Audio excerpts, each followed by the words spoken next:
Dr. Sarah Chen stared at the anomaly in her data for the fifth time that night. The quantum resonance patterns from her consciousness mapping experiment weren't just unusual, they were impossible. She'd been studying the intersection of human consciousness and quantum fields for the past decade, but nothing had prepared her for this. The holographic display above her desk showed brain activity from her test subjects, but it was the underlying quantum readings that had her full attention. Where normal particles should have followed standard quantum behavior, the particles near active human brains were doing something entirely different. They were resonating in patterns that shouldn't exist in our universe. "Computer, run diagnostic sequence alpha through delta," she commanded, her voice barely above a whisper in the empty lab. The New Earth Science Institute's quantum research wing was silent at this hour, save for the gentle hum of equipment. The computer chirped its acknowledgement, but Sarah already knew what it would find. She'd run these diagnostics dozens of times over the past week. The equipment was working perfectly. Reality itself was what wasn't making sense. A soft chime from her comm unit broke her concentration. "Dr. Chen." The voice belonged to Dr. Marcus Wong, her research partner. "You need to see this. Lab 7. Now." Sarah found Marcus in the neural imaging chamber, surrounded by floating holographic representations of quantum field interactions. His usually neat appearance was disheveled, suggesting he'd been here all night too. "Look at this," he said without preamble, gesturing to a particular set of readings. "Remember Subject 23, the professional musician?" Sarah nodded. Subject 23 had shown some of the strongest quantum resonance patterns in their preliminary tests. "Watch what happens when we isolate the temporal variants in their resonance pattern." Marcus manipulated the holographic controls, and a new dataset materialized in the air between them. Sarah's breath caught in her throat. The quantum particles weren't just resonating differently. They were creating stable temporal loops, microscopic moments where causality itself seemed to blur. "It's not just Subject 23, Marcus continued, pulling up more data. "Every human subject shows these patterns to some degree. Musicians and artists tend to have the strongest readings, but they're present in everyone. We're all doing this, Sarah, all the time." Sarah's mind raced with implications. "The Gregorian theory," she whispered. "Remember how Dr. Gregorian was laughed out of the scientific community 30 years ago? He claimed human consciousness existed partially outside normal spacetime." "He was right," Marcus said, "but he didn't go far enough. We're not just operating outside normal spacetime. We're actively manipulating it. Every human brain is constantly creating these quantum resonance patterns that shouldn't be possible according to any known physics." A memory flashed through Sarah's mind. The day humanity made first contact with the Galactic Alliance 15 years ago.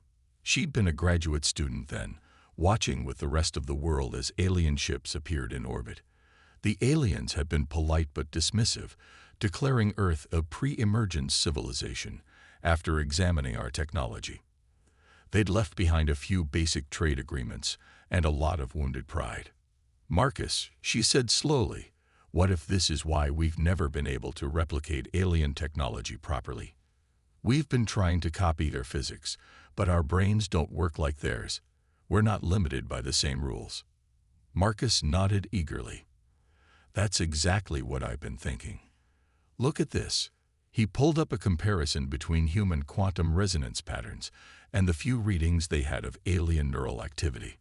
Where alien brains showed ordered, predictable quantum interactions, human patterns were chaotic, creative, impossible.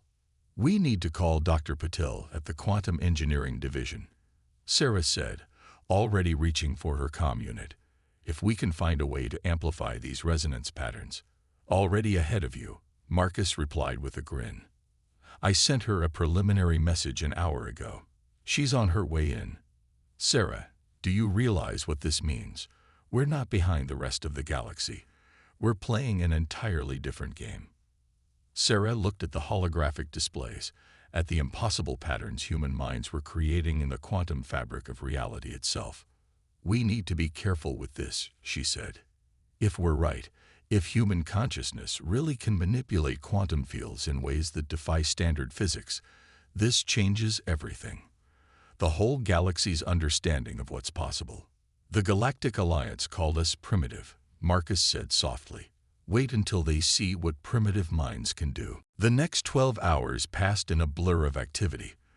Dr. Patel arrived with a team of quantum engineers, and the lab filled with the excitement of breakthrough discovery. As Sarah watched them work, she couldn't shake the feeling that they were standing at the beginning of something momentous. Humanity had spent 15 years trying to catch up to the galaxy's standards. Now they were about to leap beyond them entirely. Dr. Chen, one of the younger researchers, approached her desk, tablet in hand. We've been running simulations based on your resonance data. You should see this. The simulation showed a theoretical device, a quantum resonance amplifier that could take the reality-bending effects of human consciousness and magnify them exponentially. The applications were staggering. Ships that could ignore the normal laws of physics, weapons that could rewrite local reality, defenses that could make the impossible possible. Sarah's comm unit chimed again. This time, it was a priority message from the Global Science Council. Word of their discovery was spreading fast. As she prepared for what would undoubtedly be a very long meeting, Sarah glanced once more at the holographic displays showing human quantum resonance patterns. They looked almost like music, complex, beautiful, impossible harmonies playing in the quantum foam of space-time itself. The galaxy had dismissed humanity as primitive because we couldn't follow their rules. They never stopped to consider that we might write our own. Commander Maya Patel stood in the observation deck of Project Echo Chamber's primary facility, watching as engineers swarmed around humanity's first quantum resonance vessel. 6 months had passed since Dr. Chen's breakthrough, and the project had grown beyond anyone's wildest expectations. The ship below was unlike anything humanity had ever built. Its hull seemed to shimmer and shift, responding to the collective consciousness of the engineering team working on it. They'd learned early on that the resonance effect was stronger when multiple humans worked in harmony, another fact that had baffled their alien observers. Remarkable progress. Commander. Admiral Helena Torres joined her at the window, her weathered face reflecting the ethereal glow from the prototype ship. I remember when you first brought Dr. Chen's proposal to the Defense Council. Half of them thought it was impossible. The other half thought it was too dangerous to attempt. Maya smiled, remembering that tense meeting. And what did you think, Admiral? I thought it was exactly what we needed. Helena's eyes remained fixed on the ship. The Galactic Alliance's dismissal hurt us deeply, but it also taught us something valuable. We stopped trying to prove ourselves by their standards and started thinking differently. Below them, a section of the ship's hull briefly phased out of existence as the engineering team tested the quantum field generators. When it reappeared, it had changed configuration entirely, adapting to a new design that had existed only in the chief engineer's mind moments before. The neural interface team is ready for the first full crew test, Maya reported. Dr. Chen's latest modifications have improved the resonance synchronization by 300%. When multiple crew members enter the quantum harmony state, she was interrupted by a sudden alarm. Red lights flashed across the facility as warning klaxons blared. Report. Admiral Torres barked into her comm unit. Quantum surge in Testing Bay 3, came the response. One of the research teams was pushing the limits of the resonance field. Admiral, you need to see this. Maya and Helena rushed to Testing Bay 3, where they found a scene that defied explanation. The research team stood around a test cube, their neural interfaces still active. The cube itself was everywhere and nowhere. It existed in multiple states simultaneously, each version slightly different, creating a cascading effect that filled the room with countless variations of the same object. What happened? Helena demanded. Dr. Sarah Chen stepped forward, her eyes bright with excitement despite her obvious exhaustion. We were testing the limits of quantum multiplication, seeing how many simultaneous states we could maintain. But then one of the researchers had an interesting thought. Instead of trying to control the multiplication, what if we embraced the chaos? Let human creativity guide the process naturally. The result, Marcus Wong added, gesturing to the impossible display before them, is this: complete quantum state freedom. The cube exists in every configuration any of us can imagine, simultaneously. Maya stepped closer to examine the phenomenon. Can you control it? Return it to a single state. In response, Sarah nodded to her team. They closed their eyes in concentration, and slowly the multiple states began to collapse. Within moments, only a single cube remained, but it was different from the original. It had somehow incorporated elements from multiple possible states into a new, improved configuration. This is what we've been missing, Sarah explained. We've been trying to use the resonance technology with the same rigid control we apply to conventional physics. But human consciousness doesn't work that way. Our strength lies in creativity, in imagination, in the ability to conceive of multiple possibilities simultaneously. Admiral Torres was quiet for a long moment, considering the implications. How soon can you apply this principle to the prototype ship? That's the best part, Marcus said. We already have. The ship's quantum field generators are designed to work with human consciousness, not against it. A crew in quantum harmony won't just control the ship. They'll be able to imagine new possibilities for it, moment by moment. Maya's mind raced with tactical applications. A ship that could simultaneously exist in multiple combat configurations, or no configuration that an enemy could predict, Sarah added. Because the configuration would be limited only by the crew's imagination. The Admiral's expression was unreadable. Dr. Chen, I'm authorizing full implementation of these findings. Commander Patel, I want crew selection and training protocols updated to account for this new approach. Look for candidates with strong creative capabilities, not just technical skills. As the others left to carry out their orders, Maya lingered in the testing bay, watching the research team work. The cube had taught them something vital, that the true power of the resonance technology lay not in careful control, but in embracing human consciousness's natural tendency toward creative chaos. She thought about the aliens who had dismissed humanity as primitive, unable to grasp their advanced technology. They had been right, in a way. Humans couldn't grasp it because their minds worked fundamentally differently. Where alien consciousness followed orderly, predictable patterns, human minds danced through quantum possibilities like jazz musicians improvising a new song. The prototype ship would be ready for its first full test flight soon. Maya wondered what the Galactic Alliance would make of a vessel that could rewrite reality based on its crew's imagination. They had expected humanity to follow their path, to develop along predictable lines. Instead, humanity was about to show them a whole new way to dance. The Galactic Alliance delegation arrived exactly as scheduled, punctual to the millisecond, as their species always was. 3 Centaurian ships, their crystalline hulls gleaming in Earth's sunlight, took up position near the moon. Their designs hadn't changed in the 15 years since first contact. The Centaurians saw no reason to modify what they considered perfection. Captain Aria Martinez stood on the bridge of the EFS Imagination, humanity's first fully operational quantum resonance vessel, and smiled. The ship's neural interface hummed in perfect harmony with her crew's consciousness, their collective thoughts creating ripples in the quantum field that surrounded them.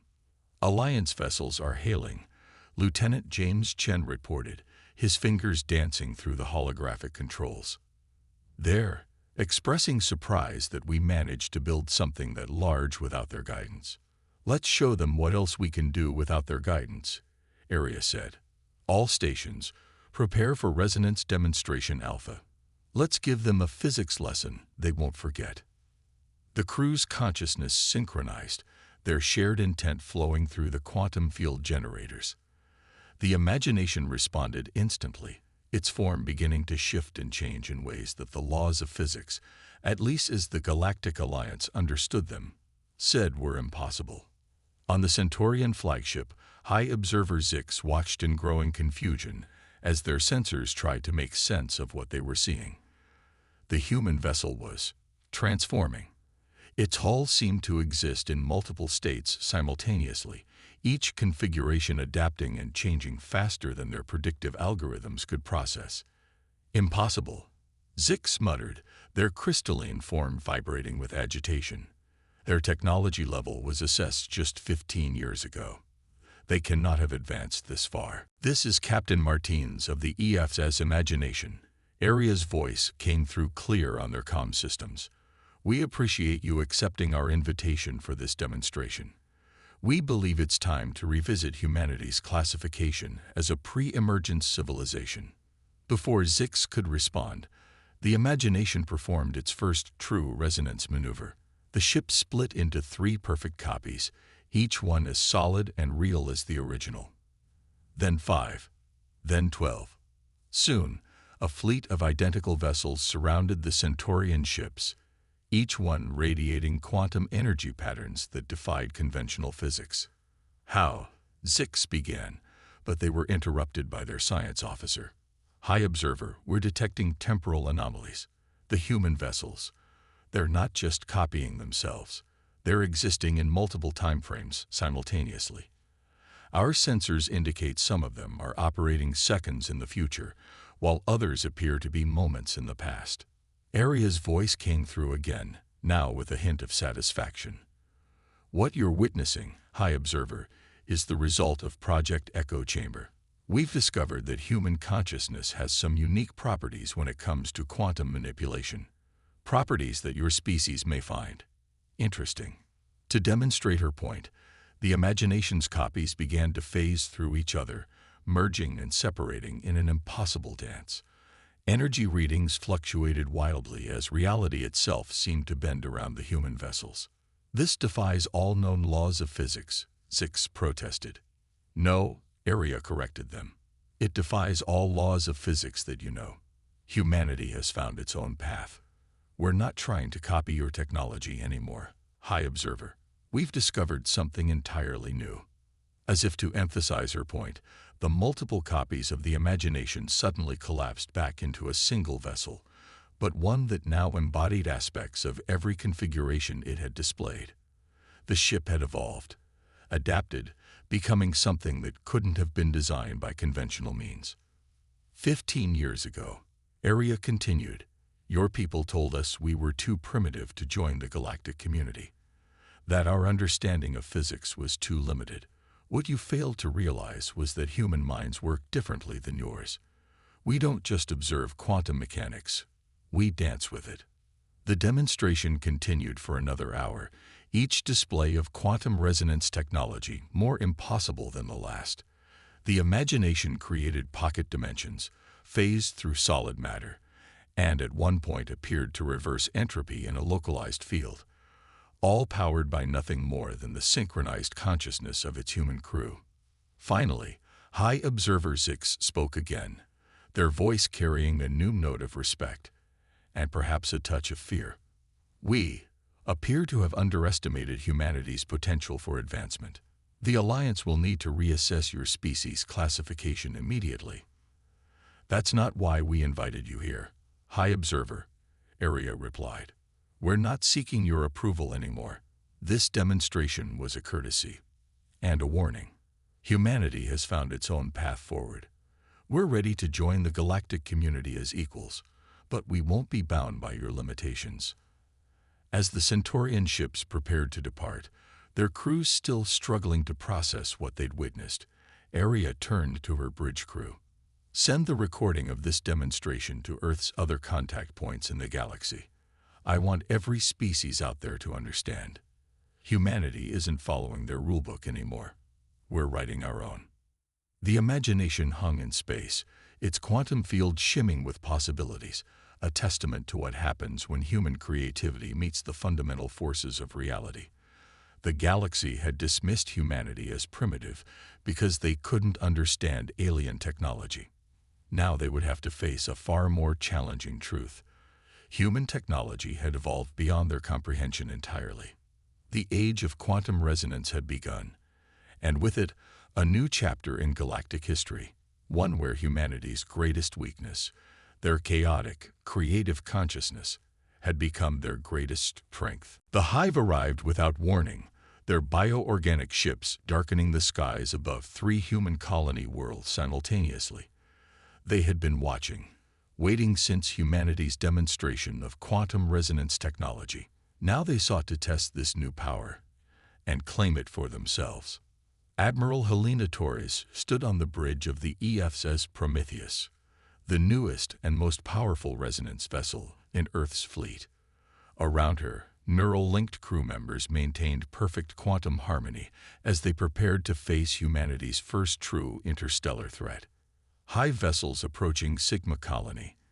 Tactical Officer Lieutenant Sarah Williams reported, "Their bioships are adapting to our defensive patterns faster than predicted, standard weapons having minimal effect." "Then it's time to show them what resonance warfare really means," Helena said. "All ships, initiate Dream Protocol." Across the quantum resonance fleet, crews synchronized their consciousness in ways that would have been impossible just a year ago. The ships responded, their forms beginning to shift and change as human imagination rewrote the local rules of reality. The Hive Queen watched through the distributed consciousness of her swarm as the human vessels seemed to dissolve into quantum probability clouds.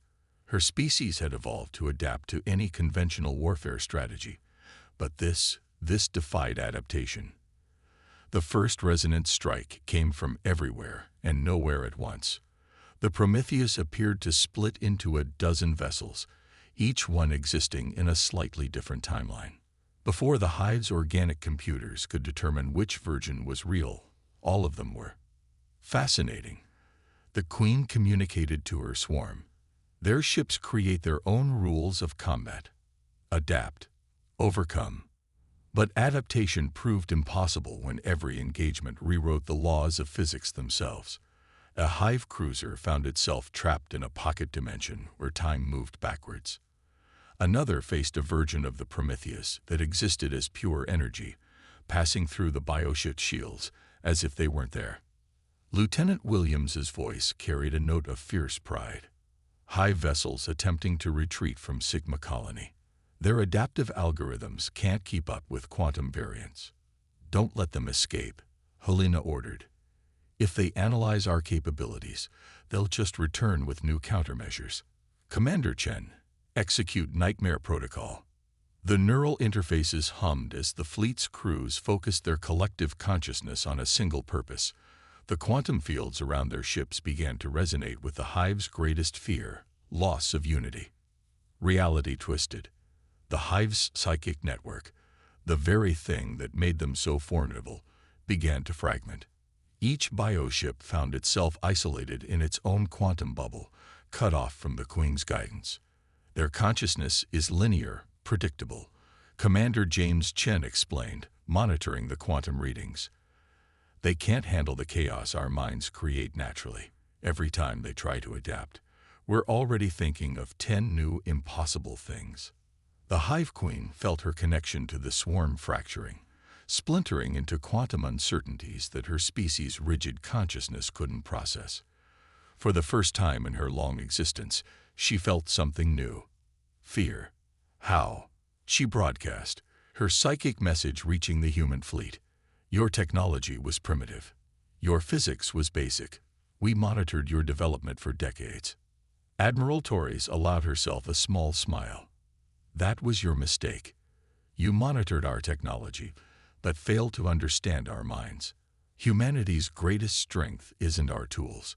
It's our ability to imagine beyond what's possible and make it real." The battle ended not with a dramatic explosion or a last desperate stand, but with confusion. The Hive ships, their perfect biological algorithms encountering something they could never adapt to, simply retreated. Their Queen had encountered a species that didn't just break the rules of warfare. They'd rewrote them entirely. As the quantum resonance fleet regrouped, Helena received reports from the other colonies. The same scene had played out at each location. Hive forces encountering human ships that ignored physics, created their own reality, and turned the swarm's greatest strengths into weaknesses. "Send word to Earth," she ordered. The quantum resonance defense was successful. "And send the battle records to the Galactic Alliance. Let them see what happens when they underestimate human potential. In the aftermath, as cleanup crews dealt with the few damaged high ships left behind, Commander Chen approached the Admiral with a curious expression. "Do you think they'll be back?" Helena watched as the Prometheus's quantum field shifted and swirled, reflecting the collective consciousness of its crew. "They might. But next time, we'll be even stronger." That's the beauty of quantum resonance technology. It grows with our imagination, and human imagination knows no bounds. The fleet hung in space, their quantum fields rippling with possibilities, a testament to humanity's unique place in the galaxy. They had taken their greatest peculiarity, minds that didn't follow the neat, predictable patterns of other species, and turned it into their greatest weapon. The Hive had come expecting to find a young species playing with forces they didn't understand. Instead, they found humanity had mastered something far more powerful than conventional physics, the art of making the impossible possible. 5 years after the Hive incursion, Dr. Sarah Chen stood before the Galactic Council's Grand Chamber, surrounded by representatives from 1,000 different species. The chamber itself was a marvel of alien engineering, its crystal walls designed to facilitate perfect communication between vastly different forms of life. But today, those walls would hear something entirely new. "Distinguished representatives," Sarah began, her voice carrying clearly to every being present. 15 years ago, your predecessors declared humanity too primitive to join this council. Today, I'm here to explain why that may have been the best thing that ever happened to both humanity and the galaxy. Holographic displays materialized around her, showing the quantum resonance patterns that had become humanity's signature in the cosmos. The patterns danced and shifted, defying conventional physics in ways that still made many alien scientists deeply uncomfortable. "When you rejected us," she continued, "you forced humanity to look inward instead of outward, and what we found there changed everything. We discovered that human consciousness itself was capable of things your sciences said were impossible." The displays shifted to show the battle with the Hive, how human ships had rewritten local reality through the power of synchronized imagination. Several council members shifted uneasily in their seats, remembering how quickly the news had spread through the galaxy. "But military applications were just the beginning," Sarah said. "The real revolution came after, when we began to understand the full implications of quantum resonance technology. New images appeared, hospitals where human resonance healers could imagine injuries healed and make it reality, research stations where human scientists could test multiple theories simultaneously by creating quantum probability bubbles, and construction sites where engineers could literally think new structures into existence." High Chancellor Gaxiral of the Centaurian Empire rose to speak. "Dr. Chen, while the Council acknowledges humanity's unique capabilities, there are concerns about stability. Your species' ability to alter fundamental reality is precisely why we're here today." Sarah interrupted politely. "We're not asking to join the Council anymore, High Chancellor. We're here to offer partnership in something new." The chamber buzzed with surprised communications as Sarah revealed her final display, plans for what humanity called the Resonance Academy. "We've discovered that while other species can't naturally manipulate quantum fields the way humans do, they can learn to work with us.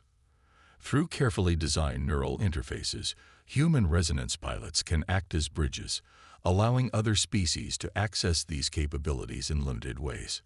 The displays showed successful experiments, human-alien crews working together, combining the logical precision of alien minds with humanity's reality-bending imagination. The results were extraordinary, achievements that neither species could have managed alone. The galaxy has operated for millennia on the assumption that physics is a set of unchangeable rules, Sarah explained. Humanity's gift isn't that we break these rules, it's that we can imagine new ones. And through cooperation, we can help others do the same. Ambassador Kittel of the Regelian Concordat, known for their conservative views, spoke next. "You propose to teach other species to ignore physics as you do." Sarah smiled. "No, Ambassador. We propose to teach the galaxy a new way of thinking about reality itself. The universe isn't a set of rigid laws. It's a canvas of possibilities.